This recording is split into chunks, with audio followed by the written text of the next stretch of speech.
Hello friends, कैसे हैं आप सब। उम्मीद करता हूँ आप सब अच्छे होंगे और आपकी स्टडी बिल्कुल अच्छी चल रही होगी। तो आज इस वीडियो में डिस्कस करेंगे आरआरबी एएलपी और टेक्नीशियन के मोस्ट इम्पॉर्टेंट क्वेश्चंस के बारे में डिस्कस करेंगे, जो कि फीटर, टर्नर, वेल्डर, मशीनिस्ट के लिए रहने वाला है। और ये प्रैक्टिस सेट 113 रहने वाला है। इसके पहले मैंने 112 सेट दे रखा है, यानी प्रैक्टिस सेट दे रखा है। अगर आप लोगों ने उन सभी प्रैक्टिस सेट्स को नहीं देखा है तो जाकर देख सकते हैं, प्लेलिस्ट में इसका वीडियो आपको मिल जाएगा। और फ्रेंड्स, टॉप 500 क्वेश्चंस का जो सीरीज चल रहा है, इसका ये पार्ट 13 रहने वाला है। इसके पहले मैंने पार्ट 12 तक दे रखा है, और ये जो पार्ट 12 जो है, ये जहाँ तक हो चुका है, यानी जहाँ पर ख़त्म हो चुका है, उसके आगे से ये पार्ट जो 13 है इसको डिस्कस करेंगे। इसीलिए इसीलिए आप पार्ट 12 तक देख लें। प्लेलिस्ट में इसका वीडियो है, आपको मिल जाएगा, वहाँ से जाकर देख सकते हैं। और अगर आपको फ्री पीडीएफ चाहिए इस वीडियो का या फिर किसी भी वीडियो का, तो आप हमारे टेलीग्राम को ज्वाइन कर सकते हैं। टेलीग्राम का लिंक आपको इसी वीडियो के नीचे डिस्क्रिप्शन में मिल जाएगा, वहाँ से जाकर ज्वाइन कर सकते हैं। और मैंने एग्ज़ाम ओरिएंटेड वीडियोस बना रखा है, जो कि खजाना वाले वीडियो के नाम से है। और यहाँ से 5 से 6 प्रश्न तो आपके 100% पूछे ही जाएंगे। इसीलिए इस खजाने वाले वीडियो को बिल्कुल भी मिस ना करें। एग्ज़ाम से पहले इस वाले वीडियो को देख कर ही जाए, और ये सभी टेटों के लिए है। ओके फ्रेंड्स, तो फ्रेंड्स तैयारी पक्की होगी तो आपकी सिलेक्शन भी पक्की होगी। तो आइए अब स्टार्ट करते हैं।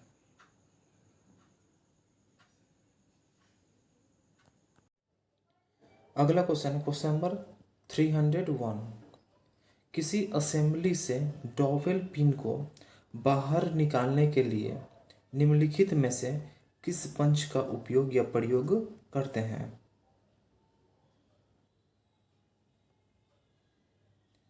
तो इसका राइट आंसर हो जाएगा ऑप्शन डी, यानी कि ड्रिफ्ट जो पंच है इसका उपयोग या प्रयोग करते हैं। किस लिए? तो असेंबली, यानी किसी असेंबली से डॉवेल पिन को बाहर निकालने के लिए। अब डिस्कस कर लेते हैं पंच के बारे में, डिस्कस कर लेते हैं। तो जॉब के सतह की स्थायी मार्किंग के लिए जिस टूल का प्रयोग किया जाता है उसी को क्या कहते हैं? तो उसी को पंच कहते हैं। अब देख लेते हैं जो प्रिक पंच है इसके बारे में। तो जो प्रिक पंच है इसका जो जो पॉइंट एंगल जो होता है वो कितने डिग्री का होता है? तो वो 30 डिग्री का होता है। उसके बाद है डॉट पंच। तो जो डॉट पंच है इसका जो पॉइंट एंगल, यानी कि इसका जो एंगल होता है वो कितने डिग्री का होता है? तो वो 60 डिग्री का होता है। अगला है सेंटर पंच। तो जो सेंटर पंच है इसका जो एंगल जो होता है वो कितने डिग्री का होता है? तो वो 90 डिग्री का होता है। यानी कि ये तीनों जो है, यानी कि प्रिक पंच, डॉट पंच और सेंटर पंच, ये बहुत ही ज़्यादा इम्पॉर्टेंट है। इसका एंगल तो बहुत ही ज़्यादा इंपॉर्टेंट है कि प्रिक पंच का 30 डिग्री होता है, डॉट पंच का 60 डिग्री होता है, सेंटर पंच का 90 डिग्री होता है। ये तीनों आपको याद रहना चाहिए। अगला क्वेश्चन, क्वेश्चन नंबर 302। निम्न में से कौन सी फ्यूजन प्रक्रिया नहीं है?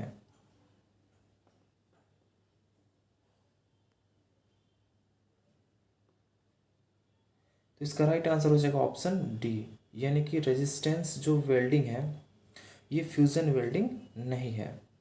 अब आइए बाकियों के बारे में डिस्कस कर लेते हैं। जैसे कि गैस वेल्डिंग है, इसके बारे में डिस्कस कर लेते हैं। तो इसमें एसिटिलीन, हाइड्रोजन तथा मीथेन गैसों का प्रयोग किया जाता है। किसमें? तो गैस वेल्डिंग में। दूसरा क्या है? तो दूसरा है आर्क वेल्डिंग। तो जो आर्क वेल्डिंग है यह एक फ्यूजन वेल्डिंग है। उसके बाद क्या है? उसके बाद है थर्मिट वेल्डिंग। तो आइए थर्मिट वेल्डिंग पर डिस्कस कर लेते हैं। तो थर्मिट वेल्डिंग जो है वो जो रेल की जो पटरियाँ हैं उसको वेल्ड करने में हम थर्मिट जो वेल्डिंग है इसका उपयोग करते हैं। तो आई होप ये सभी पॉइंट्स आपको समझ में आ गया होगा।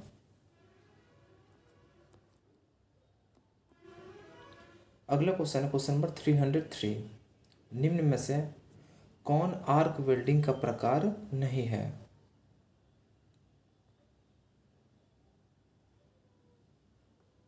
तो इसका राइट आंसर हो जाएगा ऑप्शन डी, यानी कि लेजर वेल्डिंग जो है वो आर्क वेल्डिंग का प्रकार नहीं है।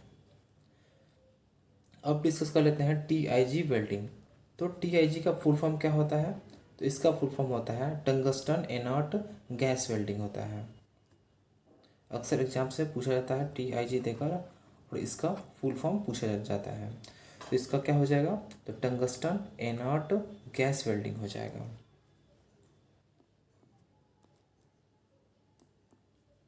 अगला क्वेश्चन, क्वेश्चन नंबर 304, प्रतिरोध वेल्डिंग में ऊष्मा निम्न सूत्र से पैदा होती है।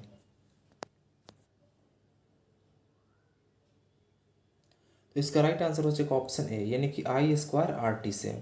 यानी कि हीट बराबर क्या होता है, तो हीट बराबर होता है I² होता है। जो I है वो क्या है, तो जो I है वो करेंट है, जो R है वो क्या है, तो रेजिस्टेंस है, और जो T है वो क्या है, तो टाइम यानी कि समय है। ये आपको याद रहना चाहिए, बहुत ज़्यादा इंपॉर्टेंट फॉर्मूला है।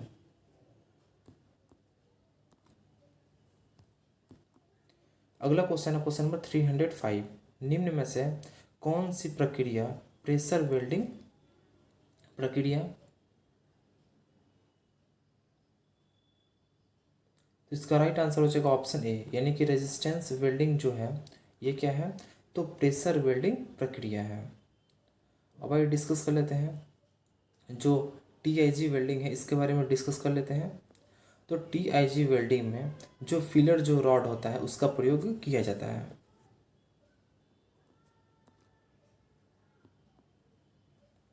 अगला क्वेश्चन है क्वेश्चन नंबर 306, वेल्डिंग के लिए प्रयोग होने वाले ऑक्सीजन के सिलेंडर का जो रंग है वो निम्न प्रकार का होता है।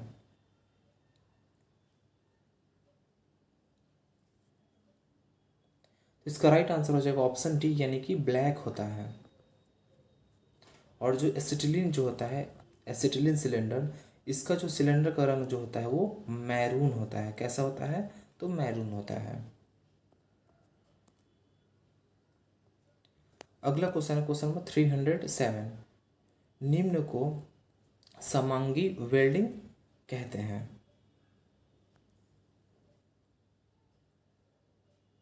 तो इसका राइट आंसर हो जाएगा ऑप्शन बी, यानी कि जोड़े जाने वाली धातु तथा फिलर रॉड समान धातु की हो उसी को क्या कहते हैं, तो समांगी वेल्डिंग कहते हैं। अगला क्वेश्चन क्वेश्चन नंबर 308, दोनों गैस के सिलेंडर के ऊपर वाल्व लगे होते हैं जिनकी चूड़ियों का संयोजन निम्न प्रकार होता है।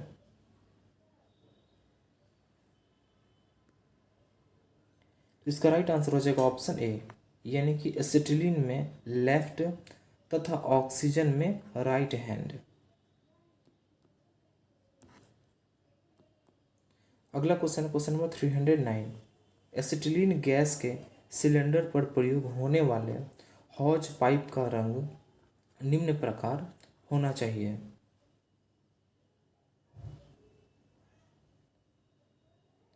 तो इसका राइट आंसर हो जाएगा ऑप्शन ए, यानी कि रेड होना चाहिए।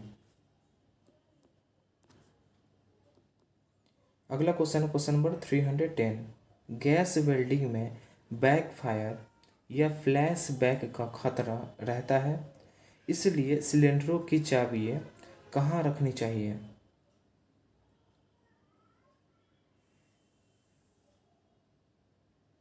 तो इसका राइट आंसर हो जाएगा ऑप्शन डी, यानी कि सिलेंडर में लगी छोड़ देना चाहिए। अगला क्वेश्चन है क्वेश्चन नंबर 311, निम्न में से कौन सा ईंधन गैस नहीं है। तो इसका राइट आंसर हो जाएगा ऑप्शन ए, यानी कि ऑक्सीजन जो है वो ईंधन गैस नहीं है। अगला क्वेश्चन है क्वेश्चन नंबर 312, कैल्शियम कार्बाइड एवं जल की रासायनिक प्रतिक्रिया में कौन सी गैस बनती है। तो इसका राइट आंसर हो जाएगा ऑप्शन डी, यानी कि एसिटिलीन गैस बनती है, और इसका फॉर्मूला क्या होता है, तो C2H2 होता है। अगला क्वेश्चन है क्वेश्चन नंबर 313, फिलर रॉड के साइज के निर्धारण में निम्न कौन विचारणीय नहीं है।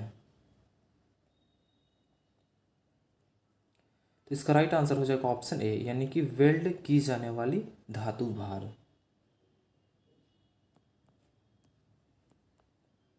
अगला क्वेश्चन नंबर 314। दो अलग अलग प्रकार की धातुओं को जोड़ने के लिए आप किस विधि का प्रयोग करेंगे?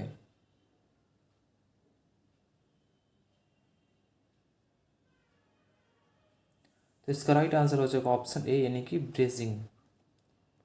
किस विधि का प्रयोग करेंगे? तो जो ब्रेजिंग विधि है इसका प्रयोग करेंगे। अगला क्वेश्चन नंबर 315। वेल्ड करते समय रॉड का वेल्ड रेखा से उचित कोण निम्न है।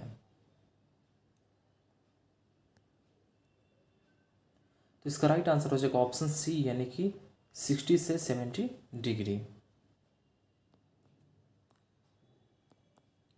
अगला क्वेश्चन नंबर 316। ऑक्सीजन गैस का गैस दाब होता है।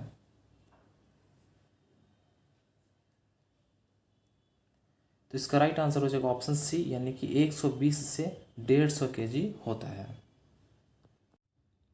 अगला question number 317। Oxy acetylene flame के किस भाग का तापमान सबसे अधिक होता है?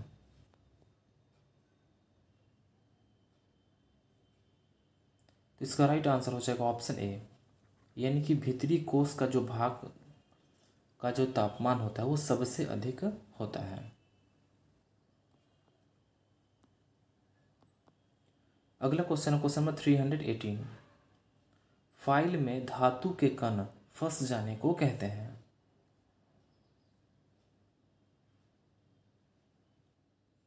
तो इसका राइट आंसर हो जाएगा ऑप्शन ए, यानी कि उसको पिनिंग ऑफ फाइल कहते हैं। अब डिस्कस कर लेते हैं फाइल के बारे में, कुछ पॉइंट्स को डिस्कस कर लेते हैं क्योंकि यहाँ से प्रश्न बनते हैं। तो फाइल जो है वो एक प्रकार का कटिंग टूल है। एक कैसा टूल है फाइल? तो कटिंग टूल है। और जो फाइल जो होता है वो हाई कार्बन स्टील का बना हुआ होता है या फिर कास्ट आयरन का बना हुआ होता है।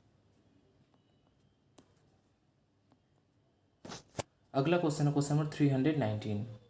वेल्डिंग में प्रयुक्त फिलर रॉड की धातु। तो इसका राइट आंसर हो जाएगा ऑप्शन ए, यानी कि कॉपर एंड जिंक की होती है। अब डिस्कस कर लेते हैं कुछ पॉइंट्स के बारे में डिस्कस कर लेते हैं, जैसे कि कॉपर और जिंक के मिलने से जो ब्रास है इसका निर्माण होता है। उसके बाद है कॉपर और टिन, यानी एसएन यानी कि टिन। कॉपर और टिन के मिलने से ब्रॉन्ज जो है इसका निर्माण होता है। आइए एक बार और समझ लेते हैं। कॉपर और जिंक के मिलने से ब्रास का निर्माण होता है और कॉपर और टिन के मिलने से ब्रॉन्ज जो है उसका निर्माण होता है। यानी कि जो ब्रॉन्ज है वो किस किस चीज़ का मिश्रण है? तो कॉपर और टिन का। और जो ब्रास है, ब्रास ये किस किस चीज़ का मिश्रण होता है? तो कॉपर और जिंक का मिश्रण होता है ब्रास। तो आई होप ये दोनों पॉइंट्स आपको याद रहेगा। अगला क्वेश्चन नंबर 320। ऑक्सीडाइजिंग फ्लेम का तापमान। तो इसका राइट आंसर हो जाएगा ऑप्शन सी, यानी कि 3300 यानी कि 3300 डिग्री सेंटीग्रेड होता है। अगला क्वेश्चन नंबर 321।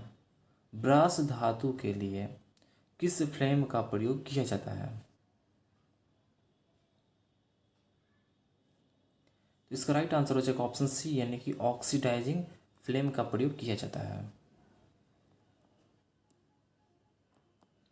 अगला क्वेश्चन नंबर 322। फ्लेम जलाने के लिए पहले छोड़े जाते हैं, यानी कि पहले क्या छोड़ते हैं? तो इसका राइट आंसर हो जाएगा ऑप्शन बी, यानी कि पहले एसिटिलीन को छोड़ते हैं। और एसिटिलीन का जो फार्मूला जो होता है वो होता है C2H2 होता है।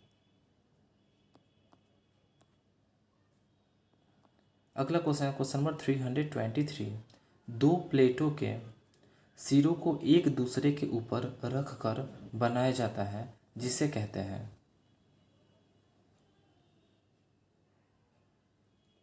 इसका राइट आंसर हो जाएगा ऑप्शन बी, यानी कि लैप ज्वाइंट कहते हैं। यानी कि एक प्लेट है, दूसरा प्लेट इसके ऊपर रख कर अगर इसको जोड़ा जाए तो ये लैप जोड़ होता है। उसके बाद है टी जोड़, किसको कहते हैं? तो जैसे कि कोई ये ऐसे होता है कुछ, यानी कि ऐसे जुड़ा हुआ होता है, यानी टी की आकृति का, यानी कि दो जो जॉब है कुछ ऐसा जुड़ा हुआ होता है टी जैसा, तो वो टी ज्वाइंट यानी कि टी जोड़ कहलाता है। एज ज्वाइंट किसको कहता है? तो दो अगर कोई जॉब है, अगर दोनों किनारों यानी कि एज से जुड़ा हुआ है, एज से, तो वो एज ज्वाइंट कहलाता है। तो आई होप आपको समझ में आ गया होगा। अगला क्वेश्चन है क्वेश्चन नंबर 324। ट्यूब का साइज लिया जाता है। तो इसका राइट आंसर हो जाएगा ऑप्शन ए, यानी कि बाहरी व्यास, यानी कि एक्सटर्नल डायमीटर से ट्यूब का साइज लिया जाता है। अगला क्वेश्चन है क्वेश्चन नंबर 325। एसी को नहीं किया जा सकता है, यानी कि अल्टरनेटिव जो करंट है उसको नहीं किया जा सकता है।